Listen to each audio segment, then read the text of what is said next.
Since the Big Ten was established for softball back in 1982, Michigan has never lost 4 series in a row to the same opponent.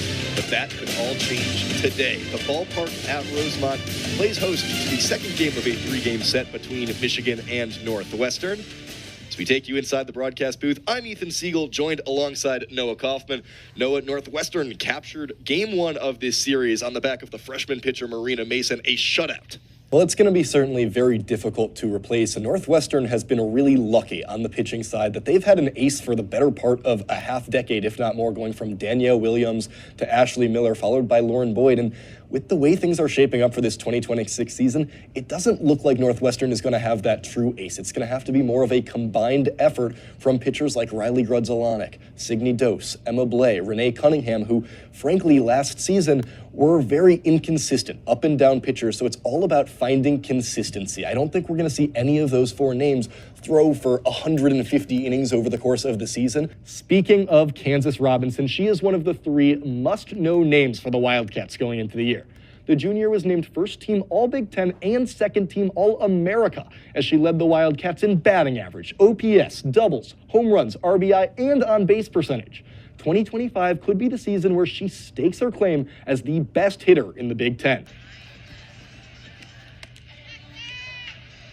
Senior night in Rosemont. It's a group of seniors that has meant so much to this Northwestern program. They were honored pregame. Bridget Donahue, Abby Harvey, Kelsey Nader, Grace Nito, and Kansas Robinson. A combined 730 starts entering Saturday. It's a group that has led Northwestern to 2 Big Ten regular season titles in 2023 and 2024, a Big Ten tournament win in 2023 as well, and 3 NCAA tournament appearances, trying to get to a 4th in 2026. You can see the cow out on the dugout.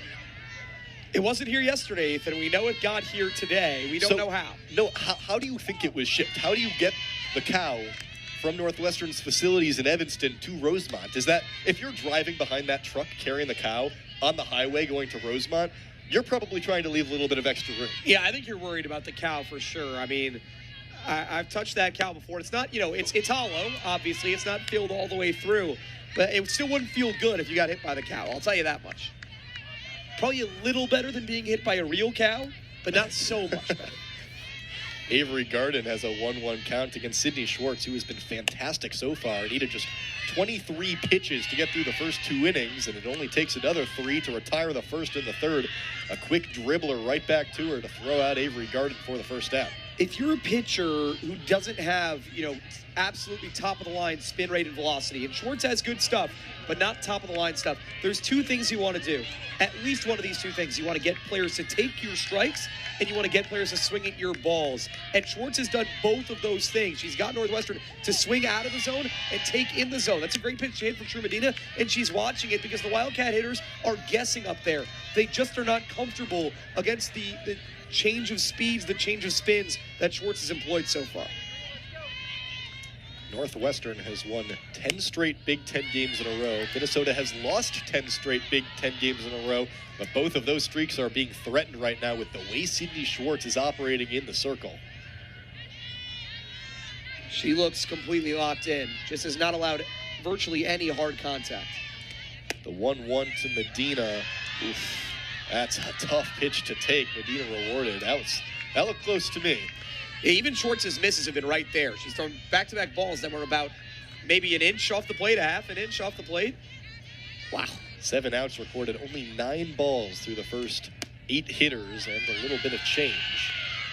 Guess this at-bat won't help those numbers. 3 balls to True Medina. First time through the order, Emma Ray Segall is the sole Northwestern hitter to reach. Also the sole Northwestern hitter to touch the outfield with a batted ball. 3-1, big hack, found nothing. And Northwestern just cannot recognize that changeup right now. I mean, that was up, ready to be hit, and Medina just not anywhere close on it. They are not reading the ball out of Schwartz's hand. Full count. Schwartz loads and tosses another strikeout, her 3rd of the night. A successful first time through the order for Sydney Schwartz, just 1 hit, 3 strikeouts, and still nothing on the scoreboard for Northwestern, searching for answers. And in a bat, certainly Medill wants back. The 3-1 was out of the zone. But again, the changeup for Schwartz is just devastating. She's going back-to-back. She's tripled up a couple times on the changeup because it doesn't matter how many times she's thrown it. The Wildcats have no read on it whatsoever. It almost feels like a right-handed Danielle Williams out there, the way she is getting these Wildcat hitters completely out of sync with the off-speed pitches. The rare first pitch ball to Grace Nito. Nito's enjoyed a lot of success against the Gophers in her career. This is her 8th game against Minnesota. She enters today hitting .381, including 4 extra base hits, 3 doubles and a triple. We're looking for her 40th walk of the season. Already in the Northwestern top 10 in the single season with walks. Hoping to climb up that leaderboard a bit. She's drawn closer to that 40th walk. She's ahead 3-0. How about for Nito?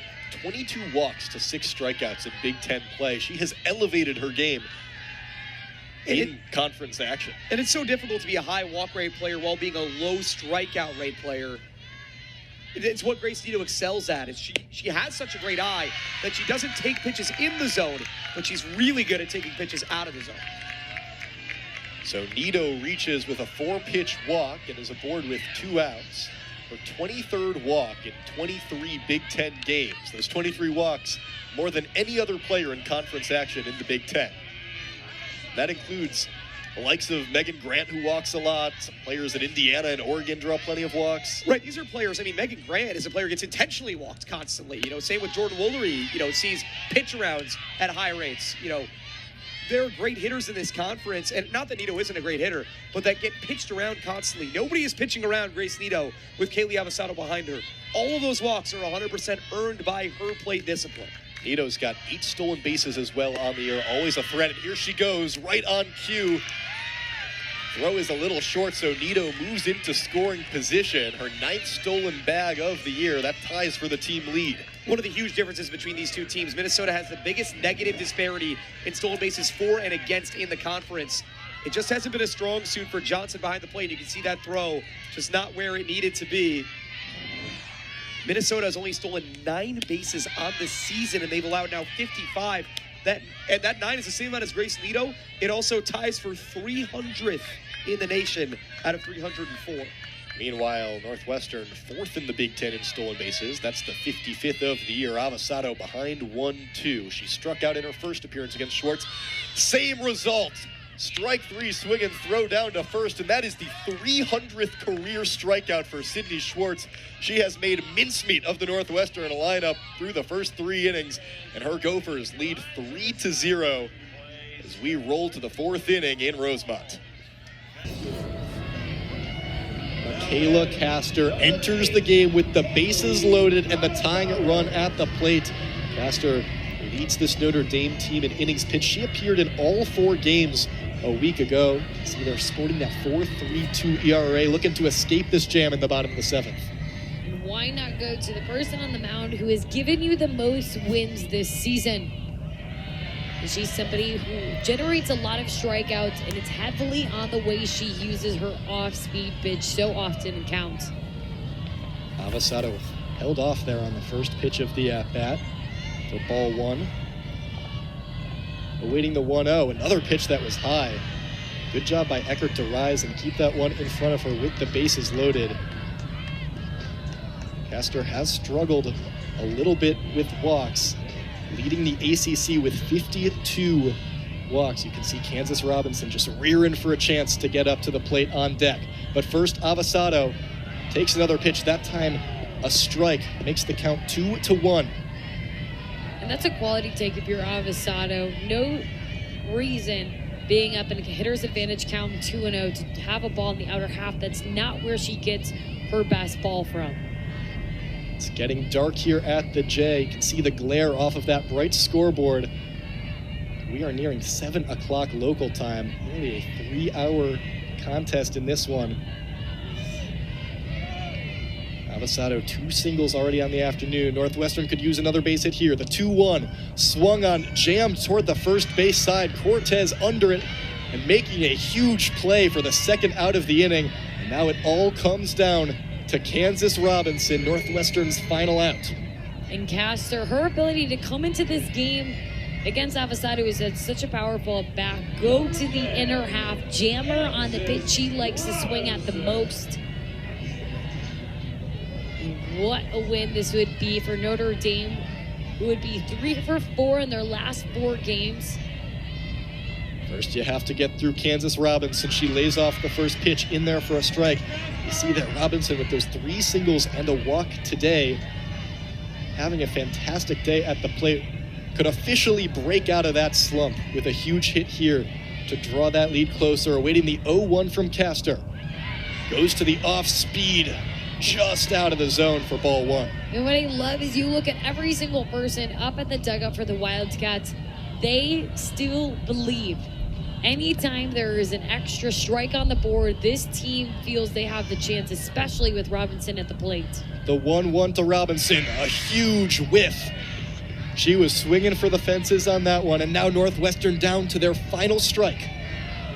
We have seen both teams go through 4 arms, going the distance to do whatever they can to limit the runs from these hitters.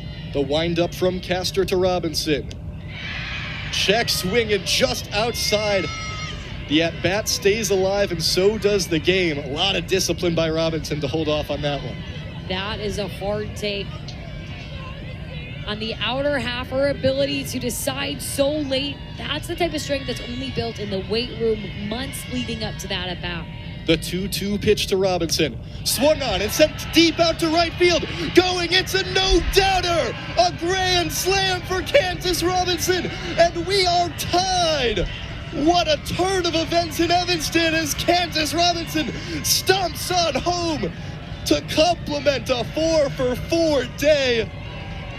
Oh my goodness, Northwestern was down to its final strike, Sydney, and Kansas Robinson, with one swing of the bat, has ignited this Northwestern crowd. Those are moments of why you play the game. Full body chills anytime you have a hitter down to the final strike. Castor plated her one right over the middle, fully capitalized. Look at the emotion on her face and her team around her. This team was down 8-1, has clawed back to a 10-10 game at home. In the 4th. Swings at the 2-0, launched out to left field.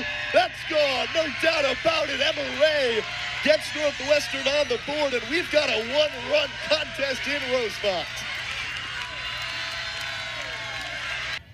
Loads rock, whizzes in the pitch. It's lifted out into left field. Bernard trailing back to the warning track. It's over her head. That'll get down for Garden. She's heading in for extra bases. Trying to slide in for 3. A triple for Avery Garden. Her first hit in over 3 weeks is a big one. 2-2. Mason whizzes. Hard hit. Medina dives and makes the catch. Wow. Highlight play from the hot corner. Michigan State moved her over to 3rd, but a big second out, and Northwestern now trying to put it away. 2-2, swing and a miss. Book it. Northwestern wins 8-7. Marina Mason slams the door on Michigan State's comeback effort in a whirlwind ball game. Alakwa showing bunt. Left the bat out there. Throw down to Kansas Robinson. Gets Thorington out. Emma Ray aggressive behind the dish and makes Michigan pay. What a laser down to first base. Notre swings at the first pitch. Pokes one out to left field. That'll land in fair territory. Robinson in to score. Donahue to 3rd. A double off the bat of Kelsey Nader. Purple rain in Rosemont. Northwestern up 4.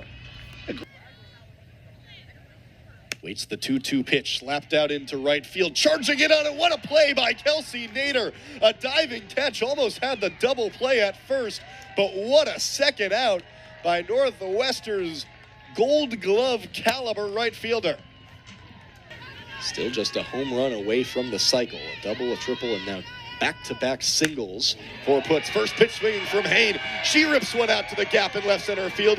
Kania and Avasado chase it down, puts rounds 3rd, and slides in safely. Another base knock for Michigan and another score. This time it's Aaron Hain joining in on the fun. Polished it. Elon Butler gets a good piece. That one ripped down the 3rd baseline past the 3rd baseman, Medina. and Butler into second safely. The Bats have woken up in Rosemont, and Oregon 3 consecutive hits here in this 5th inning. The 2-2 from Boyd. Fired and slugged out to right field. Trending back is Notre, but that one's going to bounce off the wall and get past her on the warning track. Ball will slow up at second, but Squire comes in to score, and Nebraska now leads 3-0. So try the 2-2 again. Tap to the left side of the infield. Medina charges, throws. Robinson with the stretch. What a play. Northwestern, the pitching, the defense, it's all coming together in the late stages of this contest for the Wildcats. Hooge with 1 out. 1-2 pitch. Tap toward the right side of the infield. No one is there to cover first. Ray will score. Robinson will reach, make it 2-0 Cats. Can. After the brief delay, the 2-2 roped out to left center field. That'll score a run. Gets all the way out to the warning track. Stevenson comes around to score. Here comes Valimont. She slides in to score a 2-run knock off the bat of Maddie Erickson. Michigan jumps out to an early lead. So once again, we await a 3-2 pitch. Ray versus Yergler. Ray swings, digs one out to right center field. A great piece of hitting as Ray will round first and head into second base for a stand-up double. Emma Ray battled and ended up winning the war in that one. Of you scoring at home, Emma Ray singled is what the official ruling is, and both runners advanced on the throw. 2-1 to Robinson. Crack gets through the infield. That'll score 1 for Northwestern. Here comes Minarovic. She's in to score. 3-0. The Cats have broken this one open. Waits for the 2-2 pitch. Swung on and lifted. What a play by the shortstop, Conroy. Chance to double up, but it bounced off Avasado, and now she'll head to second. Close play, but she's in safely. The headliner there is the diving catch by the shortstop, Peyton Conroy. Wow, what a play. The 1-1 heaved in there and cracked out to left center field. Kansas Robinson, say goodbye to that one. Northwestern responds with a 2-run shot of its own, and Kansas Robinson continues her hot streak at the plate. The 1-2 rock and throw, swing and a miss at an outside pitch. That would have been ball 2, but Garden can't keep the bat on her shoulder, tempted by the cheese, and another strikeout for Schwartz. Ito's got 2 walks on the evening, lays down a bunt on the 1-0 count. It's well placed, charging in on it. Safe, Nito legged it out, advancing the runner in the process. A bang-bang play at first base, but Northwestern playing small ball and working it to their advantage. Mason in search of strikeout number 8. She loads, rocks, fires, there it is! Swing and a miss at a pitch way outside the zone. Mason continues to perplex Golden Gophers. She's got a brilliant gem going into the bottom of the 4th. Still no hits, no runs on the board for either side. Northwestern will try and change that when we come back in a jiffy. 2-2. Schwartz rocks and fires. Loop to the left side of the infield. Easton has it. The throw over, and Minnesota plays spoiler. Top 8 contention. So to me, because their RPI is still good, but the other metrics are not quite there for Oregon. As McHugh flies one foul. Nice play by the third baseman, Easton, ranging back, a back shoulder grab. Looked like a wide receiver making a sideline catch that time for the first out. Team. This is what it's all about. Jordy Ball versus Kansas Robinson. A matchup of Titans. The full count pitch, swing and a miss. Jordy Ball gets Kansas Robinson swinging to end the 6th inning. Her 11th punch out of the afternoon, and she is in full control on the road here in Evanston.